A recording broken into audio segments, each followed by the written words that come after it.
Bueno, el tema que vamos a ver en esta noche es la integridad de las pruebas.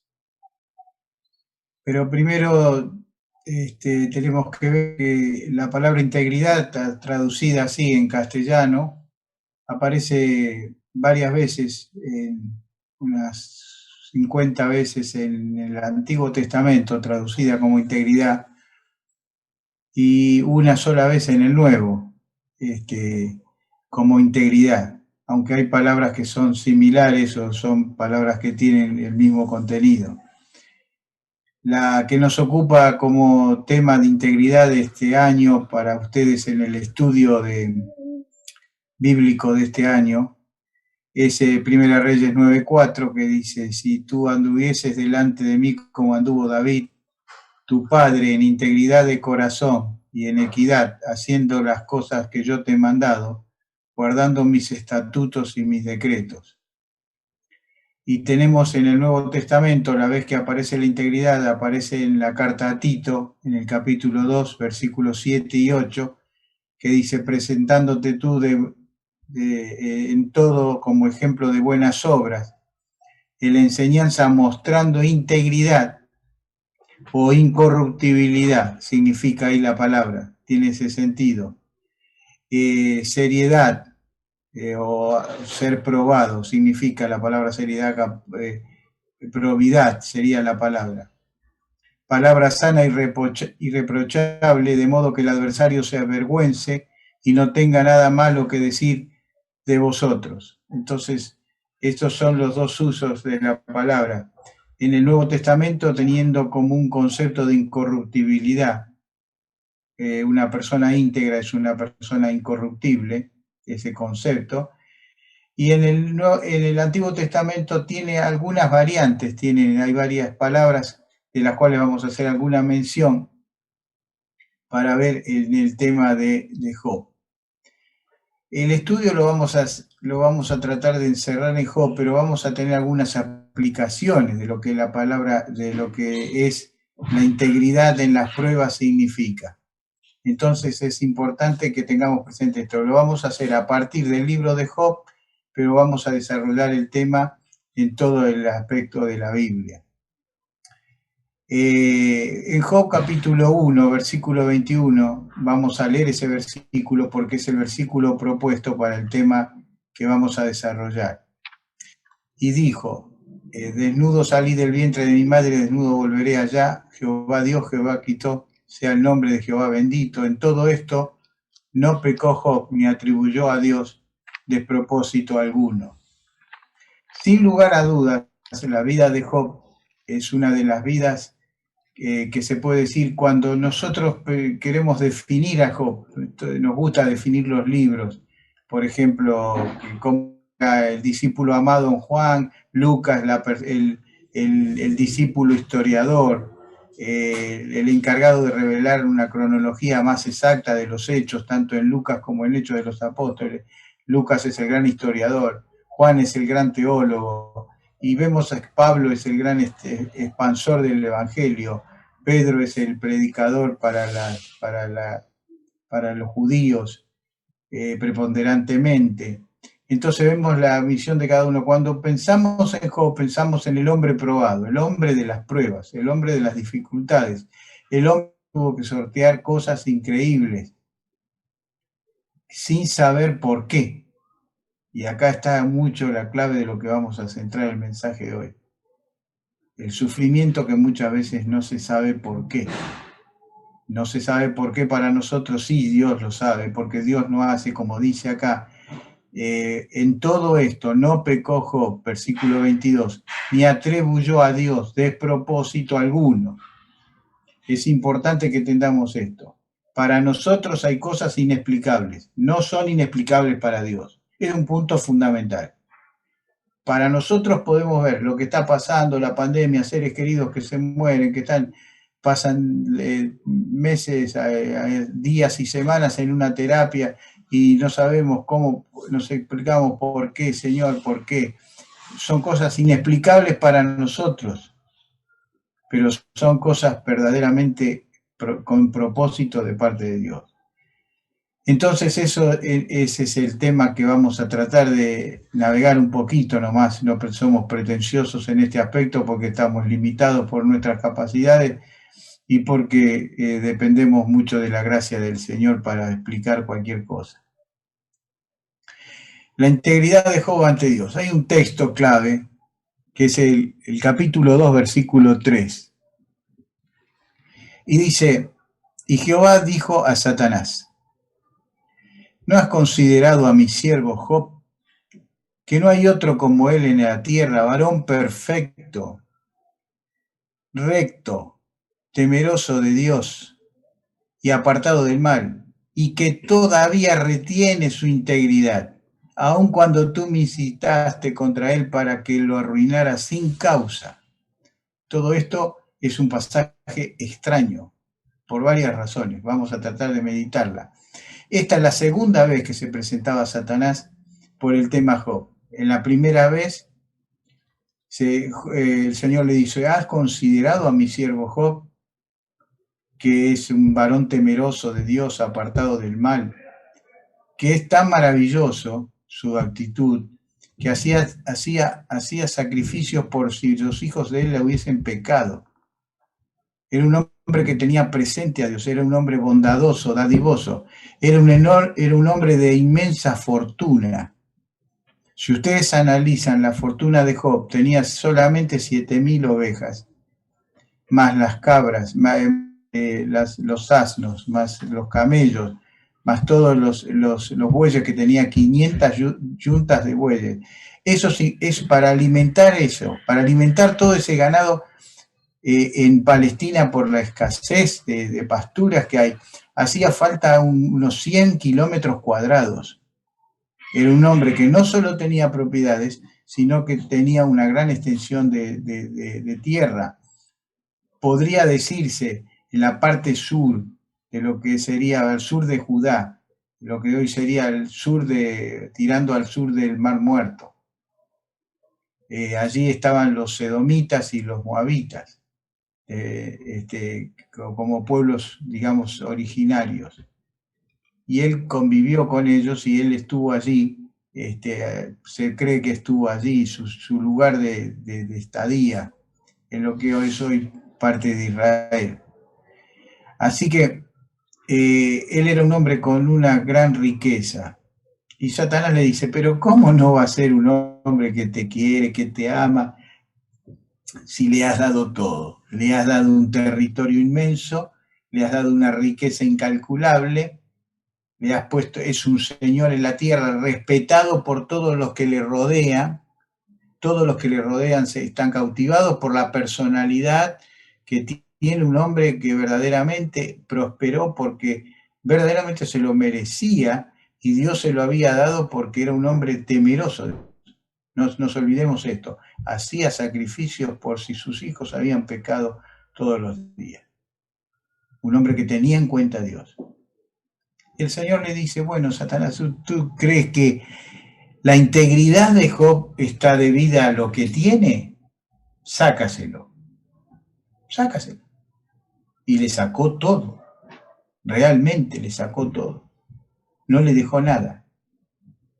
Nada de lo que tenía. Todo, vinieron unas tribus, se lo robaron el ganado, descendió fuego del cielo, se quemó otra parte, las ovejas, vinieron los persas del lado de Persia, vinieron del sur de la península arábiga, de unas tribus nómades que vivían del pillaje, y lo dejaron sin nada. Sin nada. Viene Satanás. El Señor le pregunta de nuevo a Satanás, y este es el capítulo 2, versículo 3 que hemos leído. Y ahí el Señor le pregunta por segunda vez, ¿has considerado a mi siervo Job? ¿Lo has visto?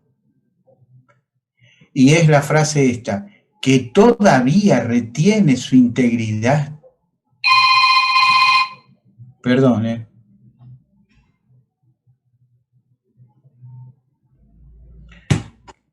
bajar el teléfono.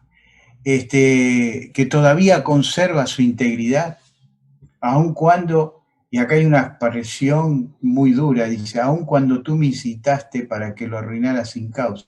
Uno dice, ¿cómo puede que Dios esté incitado a hacer algo por Satanás?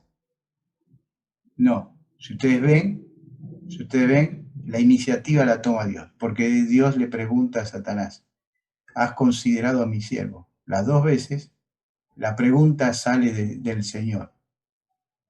El desafío de la vida de Job parte del Señor, no de Satanás. Y entonces, lo que sí Satanás le dijo era sacarle todo, porque Satanás pensaba que su confianza de Job, esa es la gran diferencia entre Satanás y Dios. Satanás sabe muchas cosas, pero no sabe todo.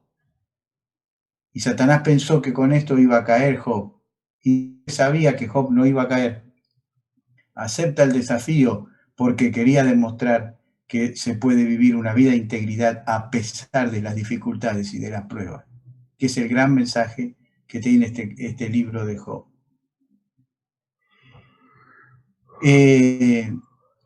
La palabra tamán es la que se traduce la mayoría. La palabra original en el hebreo es una palabra antiquísima, viene del ugarítico esta palabra, o sea que viene de las lenguas más antiguas antes que el hebreo inclusive. Es una palabra que se fue conservando está hasta en el hebreo moderno. Significa estar completo, significa terminado, perfecto. Integridad, esa es la palabra, se puede traducir de todas estas maneras. Quiere decir que la integridad es una palabra similar a la que se usa en el Nuevo Testamento como teleios, que significa, que está traducido como perfecto, pero en realidad quiere decir maduro. No es perfecto en el sentido absoluto. Nosotros tenemos una idea de perfección absoluta. Es una idea absoluta. Perfecto es alguien que no tiene ninguna tacha, ninguna cosa. Pero en los idiomas originales, la palabra tiene un concepto diferente, no tiene un concepto absoluto, tiene un concepto de madurez, de algo terminado, de algo concluido. La idea acá es que es una persona íntegra o una persona perfecta en el Nuevo Testamento, es una persona que responde al propósito de Dios para su vida. Es una persona que responde al propósito de Dios para su vida. Es una persona íntegra y perfecta. En Job 31:6 está el desafío que hace. Encontramos un versículo que dice: pésame Dios en balanzas de justicia y conocerá mi integridad. Él era consciente que era un hombre que tenía integridad. Y ese grado de conocimiento, él pensaba: Señor, ¿dónde está la falencia de mi integridad para que me pase esto? Él no podía comprender. Aquí viene la lección, la enorme lección que aprende Job a través de los sufrimientos, es que él se da cuenta que Dios puede hacer sufrir a una persona sin necesidad de que haya una causa visible, tangible, que sea el comprobante de eso. Él aprende eso porque él estaba sufriendo, pero su sufrimiento más grande era: Señor, ¿por qué? ¿Por qué? ¿Por qué? Y eso es lo que más nos duele a veces del propósito del Señor, no saber el por qué. Sufrimos y lo que más nos pesa es por qué. Cuando un padre pierde un hijo, Señor, ¿por qué? ¿Por qué? Y no es un símbolo de debilidad el por qué, porque es natural, el Señor lo entiende y lo comprende. Es natural que alguien cuando pierde un hijo, cuando pierde un ser querido, se pregunte por qué y haya como una cierta resistencia a los propósitos del Señor. Es un reflejo natural que tiene toda nuestra humanidad. Pero lo que no es correcto es que perdure en el tiempo y se haga carne y no se entre en el propósito del Señor. Ese propósito, que son cosas que va a revelarnos el Señor, y que el Señor es soberano, que puede tomar decisiones a pesar de que nosotros no las entendamos, ni las podremos entender. El paralelo en el Nuevo Testamento lo encontramos en Lucas 22, 31 y 32. Dijo también el Señor a Simón: Simón, Simón, Simón, he aquí Satanás os ha pedido para zarandearos como a trigo. Distintas circunstancias son, pero lo había pedido Satanás para zarandearos como a trigo. Pedro fue zarandeado por Satanás, porque él, en su convencimiento, ese convencimiento que tenía Job, de que era íntegro y de que iba a defender al Señor por sobre todas las cosas, le dijo: Señor, aunque todos te dejen, yo no te dejaré. Ahí está la terrible comparación. El creyente nunca se debe comparar con los demás. Señor, aunque todos vayan al local, yo no voy a, aunque la gente deje de ir a la iglesia, yo voy a ir. No, el Señor no le gustan las comparaciones. Nos gusta que evaluemos nuestra santidad con respecto a nosotros y con Dios. Nuestro desarrollo sea comparado a lo que fuimos ayer, a lo que somos hoy, no a lo que somos con otros hermanos, ni con otras personas. La santidad no se mide en comparación con los demás, se mide con relación a Dios. ¿Soy más santo con respecto al Señor o soy menos? No con los demás. Y el Señor le enseña y le muestra a Pedro una dura lección. Satanás ha pedido zarandearos como trigo, pero el Señor dijo: pero yo te voy a librar de esto. No dijo el Señor eso. ¿Qué dice? ¿Qué hizo el Señor? Yo he rogado por ti.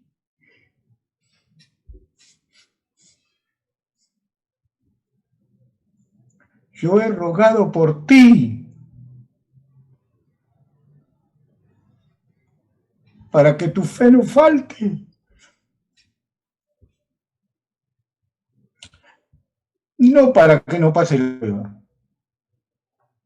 No para que quedes eximido de la prueba.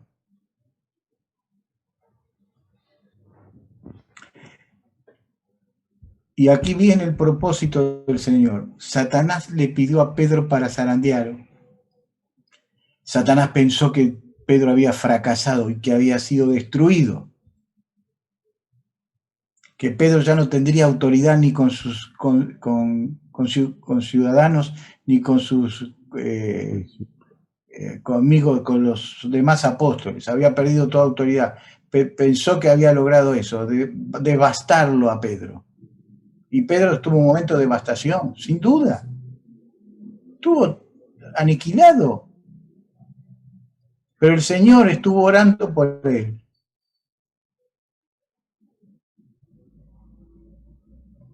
Para que su fe no falte. ¿Qué creen, hermanos, que hace Cristo hoy en el cielo?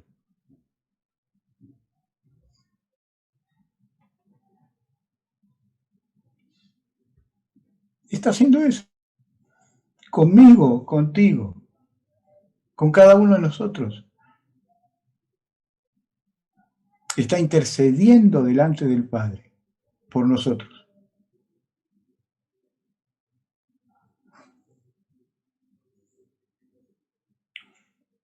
Dice: una vez vuelto. ¿Quién? Pedro. ¿Vuelto de qué? De ese momento de crisis, de su fracaso. Confirma a tus hermanos. Hacía falta la prueba que Satanás los zarandeara como a trigo, para que se fueran todas las cascaritas que no son el trigo. El zarandeo del trigo es, se zarandea toda la cáscara y el grano. La cáscara se vuela porque se hacía a favor del viento. El viento venía y la cáscara, como era livianita, se la llevaba el viento y quedaba el grano puro de trigo para ser molido. Esa es la idea. Ese zarandeo lo que sacó de Pedro un hombre con autoridad, con capacidad para dirigir a los hermanos, para confirmar en la fe a muchas personas, de tal manera que fue el privilegiado de que 5.000 personas se convirtieran en un día en el pórtico de Salomón.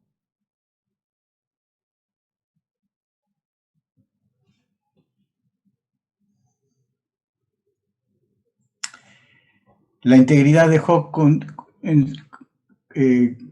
respecto a su mujer. Miren la diferencia, no por ser mujer. Quiero aclarar esto. Quiero aclararlo porque no es por ser mujer. Porque escuché algunos escritores modernos que aparecen con el famoso patriarcal, la situación patriarcal que sufren las mujeres. Y cualquier cosa le viene bien. Entonces dice acá, la mujer era la mala de la película y Job era el bueno. No. La mujer tenía un sentido de la vida diferente al de Job, simplemente. No dice, no era ni mala ni buena, simplemente tenía un concepto diferente de lo que era la integridad, como lo podemos tener nosotros. Job 2:9 dice, entonces le dijo su mujer, porque Job ahora había perdido su familia, había perdido todo y ahora estaba en una situación de una enfermedad asquerosa, mala hasta para ver, para compartir. Hasta las personas más cercanas se le alejaban. Estaba en una situación de terror, digamos. Ya no podía caer más bajo su situación. Y viene su mujer en vez de alentarlo. Algunos dicen que le alentó, pero ya estaba hastiada de sus males. Bueno, puede ser. Le alentó al principio y ahora ya no soportó más. Y le dice unas palabras que le dice, ¿aún retienes tu integridad? Le dice. Maldice a Dios y muérete. Ese es el resultado de la desesperación. Job estaba más preocupado por saber cuál era el problema por el cual Dios lo estaba castigando, según pensaba él. Estaba más preocupado en eso que en su situación personal. La mujer estaba más preocupado, no le importaba tanto Dios, le importaba su situación personal. Miren, hermanos, yo no puedo hablar de sufrimiento. Yo he conocido hermanos que han sufrido muchísimo en la vida, con familiares que todo el tiempo enfermos, con enfermedades terribles, devastadoras. Cuando tengo que pensar en alentar a algunos hermanos, me pasa como los amigos de Job al principio cuando lo fueron a ver. Me paro al lado del hermano y me callo la boca porque creo que lo mejor es callarse. ¿Qué le puedo decir a alguien que realmente en su vida no tuvo mucho sufrimiento, sino los comunes que tenemos todos, al lado de hermanos que han vivido toda su vida sufriendo?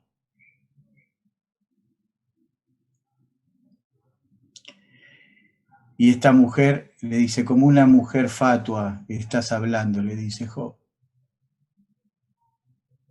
Así que ya no tenía nada y ahora tenían unos amigos que vinieron con un buen propósito. Hay una costumbre en Israel, en aquel tiempo, que se perduró en el tiempo, que dice que cuando uno iba a un velatorio, los que iban al velatorio no hablaban hasta que el afectado, el pariente íntimo más cercano, no hablara él. Después que hablara él empezaban a hablar todos, pero mientras tanto hacían silencio. Por eso es muy probable que hayan estado 7 días y se ve que como no habló o habrá hablado Job, recién se animaron a hablar, pero estuvieron 7 días en silencio compartiendo con Job. Seguramente esos días fueron valerosos para Job y fueron un tormento cuando empezaron a hablar, porque no dijeron cosas malas, son cosas que están de acuerdo con la Biblia la mayoría.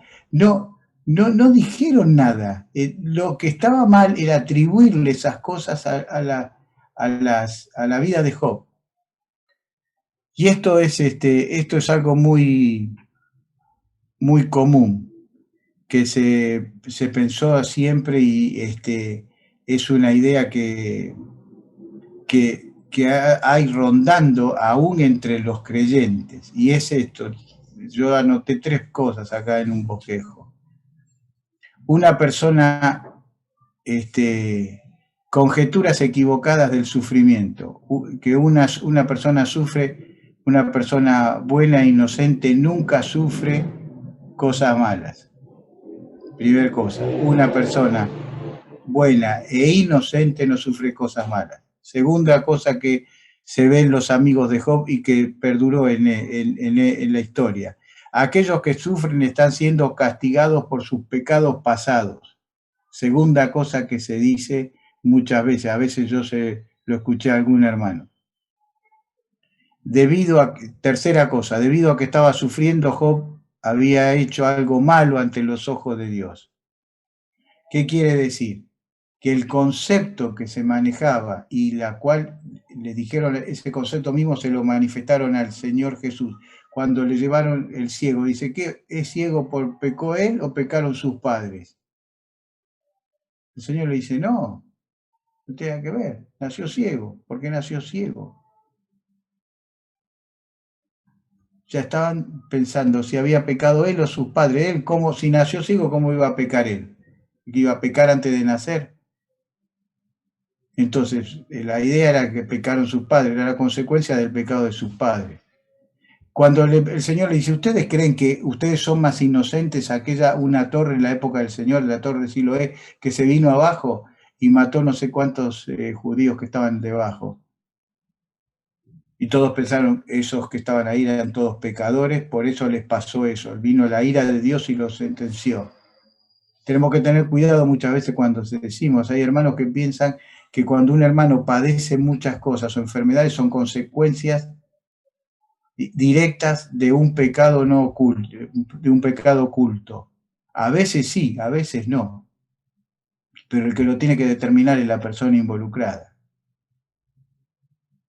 Por eso dice que algunos sufren, algunos duermen por situaciones que no están esclarecidas delante del Señor. Pero el Señor no castiga de la misma manera. El Señor es misericordioso. No es condición de que todas las personas que sufren son castigos del Señor. Por favor, hermanos, no pensemos eso. Job no estaba siendo castigado por un pecado oculto. Job no estaba pasando una prueba por un pecado oculto. Entonces Pablo estaba lleno de pecados ocultos porque vivía siendo perseguido y apedrado en cada ciudad donde iba. Entonces Pablo era un hombre de pecados inconfesados por montones, porque cada cosa que le pasaba no era buena. Pasó hambre, necesidad, maltrato, persecuciones, cárceles, vejaciones. ¿Qué más podía pasar Pablo? ¿Y Pablo pasó eso por pecador o pasó eso por siervo de Cristo? Los amigos llegaron a la vida de Job y no dijeron cosas malas, dijeron cosas ciertas, pero no eran para Job.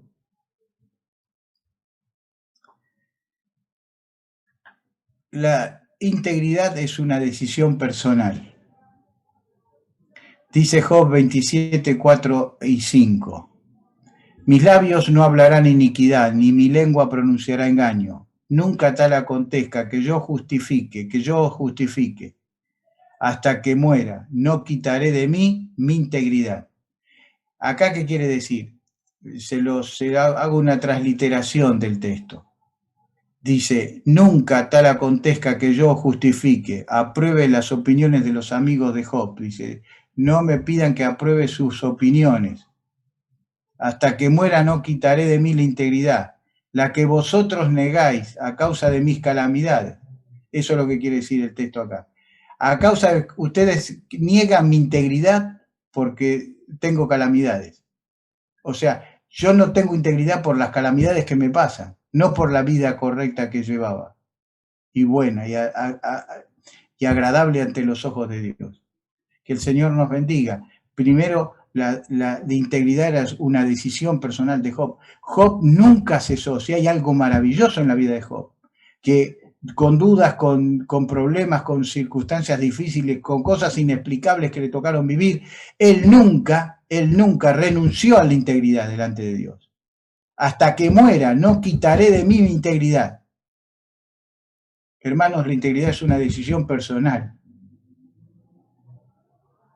Es una decisión personal.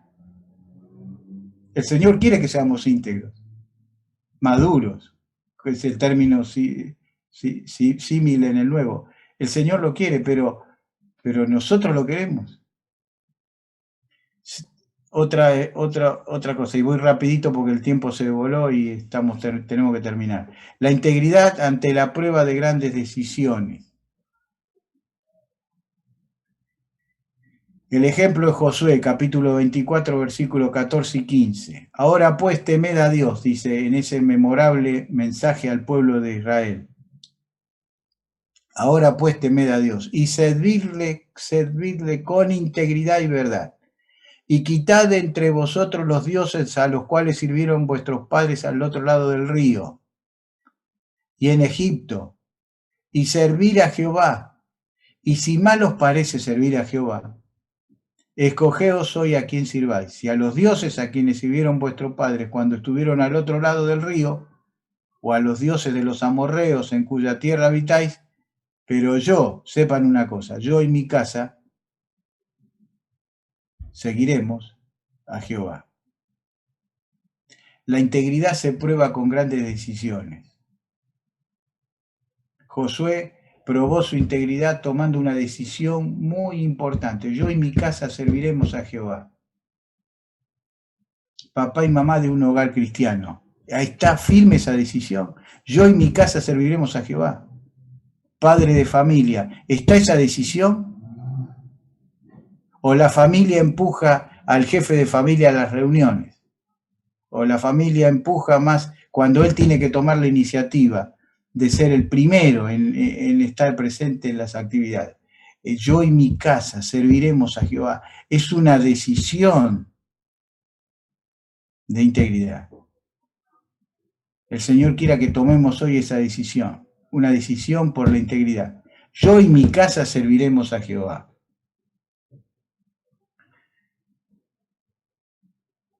Dos textos hermosos en el Salmo, capítulo 16, versículo 3. Dice, para los santos que están en la tierra y para los íntegros es toda mi complacencia, dice el Señor. Dios se complace en la integridad de sus santos. Dios se complace. Para los íntegros es mi complacencia. Dios se complace de la gente íntegra, de la gente madura, de la gente que está dispuesta a cumplir el propósito de Dios en su vida. Dios se complace. Y cuando hay un Dios complacido, hay bendiciones espirituales derramadas en la vida de las personas. Que las bendiciones no son materiales. Estamos relacionados con que un coche nuevo, una casa nueva son bendiciones. A veces sí, y a veces son el prototipo que usa Satanás para alejarnos del Señor. El bienestar económico alejó a muchos creyentes de la obra del Señor. Dios se complace, otro pensamiento, en la alabanza de los que obran con integridad. Salmo 33:1 dice, alegraos, oh justos, oh Jehová, en los íntegros es hermosa la alabanza. ¿En quién es hermosa la alabanza? En los hermanos, en las personas que tienen integridad. Es hermosa la alabanza. El Señor acepta la alabanza de aquellos que le alaban, pero le alaban con un fundamento que son sus vidas. Muchas veces cantamos cosas que exceden nuestra experiencia personal, las atribuimos, yo te amo, yo te alabo, yo te adoro. El Señor le dirá, vos me alabás, vos me adorás, Tito, vos. Que el Señor nos bendiga a hacer un autoexamen.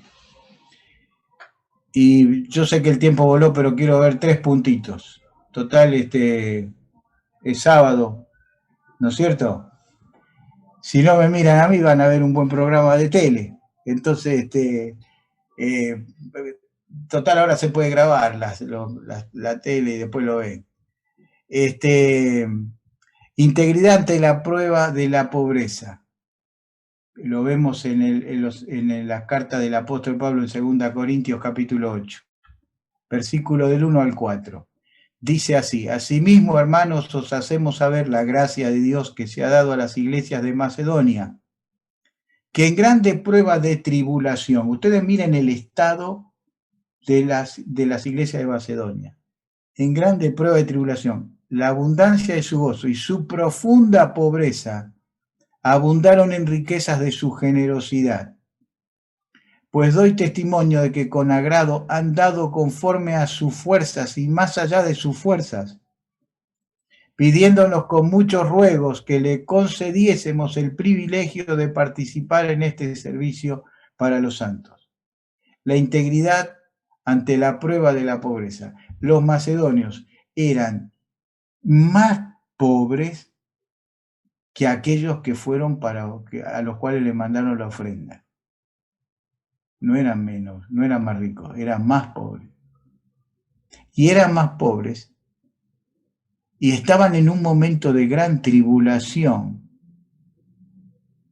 En ese contexto, voy a decir, Tito, no puedo pensar en otros hermanos, tengo que pensar en nosotros. Podría decir, ¿no? Muchas veces, yo estoy sin trabajo, ¿qué me voy a poner a pensar en otros?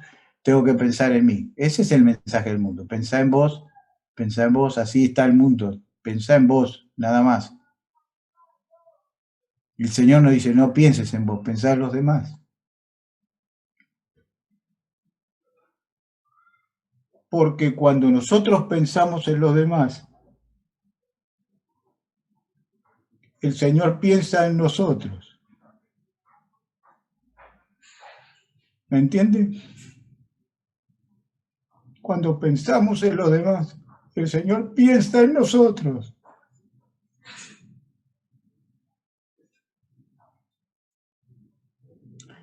Integridad en tiempos de prueba. 1 Pedro 4, 12 al 16. Amados, no os sorprendáis del fuego de la prueba que os ha sobrevenido. Las pruebas no son un mal, no son producto del pecado. Puede serlo, nosotros sabemos, pero muchas veces las pruebas son, el Señor tiene un propósito con nosotros. No os sorprendáis. El apóstol está diciendo, muchachos, no se sorprendan de la prueba. No los agarre pensando que ustedes nunca van a tener ningún problema. Hay ideas de un cristianismo donde se piensa que el Señor no nos hace pasar por ninguna dificultad. Y no es correcto. Lo que el Señor nos prometió es estar con nosotros en la dificultad. Eso sí, pero no nos dijo que nos va a sacar la dificultad. Como si alguna cosa extraña os aconteciese, si no gozaos por cuanto soy participante de los padecimientos de Cristo, para que también en la revelación de su gloria os gocéis con gran alegría. Si nosotros padecemos injustamente como Cristo padeció, de la misma manera vamos a tener el gozo y la bendición en el cielo. Es una proporción. Si nosotros le escapamos a sufrir por Cristo, de la misma manera va a ser el premio en el cielo. Cuanto más dificultad soportemos por el Señor aquí, más gozo tendremos en el cielo. Es proporcional. Dice, si sois vituperados por el nombre de Cristo, sois bienaventurados, porque el glorioso Espíritu de Dios reposa sobre vosotros. Ciertamente de parte de ellos Él es blasfemado, pero por vosotros es glorificado. Así que ninguno de vosotros padezca como homicida, o ladrón, o malhechor, que en ese caso sería justo que padeciese, por supuesto, o por entremeterse en lo ajeno. Pero si alguno padece como cristiano, no se avergüence, sino que glorifique a Dios por ello. se dan cuenta que el Señor tiene un propósito. No es, el Señor es combinado y coordinado con lo que el Señor enseña en Job. El Señor permitió que Job pasara por esas dificultades para que la vida de Job cambiara para bien. Si era bueno, iba a terminar mejor. Nunca el Señor nos va a hacer pasar por una prueba para que seamos peores. Nos va a hacer pasar por la prueba para ser mejores. Integridad ante las tentaciones. Santiago 2:12, 1:12 dice, bienaventurado el varón que soporta la tentación, porque cuando haya resistido la prueba, recibirá corona de vida que Dios ha prometido a los que le aman. La Biblia dice que Dios no tienta a nadie. No puede Dios tentar con algo malo a una persona. Va en contra de su esencia. Pero Él transforma la tentación de Satanás o aún nuestra propia concupiscencia, que es la más difícil de combatir, cuando el pecado se genera en nosotros. Porque está el pecado que somos tentados a hacer lo que viene de afuera, y está el otro que es tan difícil de combatir, que es cuando nosotros queremos pecar. Ahí está el problema, nuestra propia concupiscencia. Sale de adentro, la palabra concupiscencia significa eso. Bienaventurado es el que soporta la tentación, porque cuando haya resistido la prueba, aquí se transforma en prueba esa tentación, recibirá la corona de vida que Dios prometió a los que le aman. Ahora fíjense cuál es el fin de las palabras las últimas palabras de Job. Dice, antes mis ojos, antes de oídas te conocía. Ahora mis ojos te ven.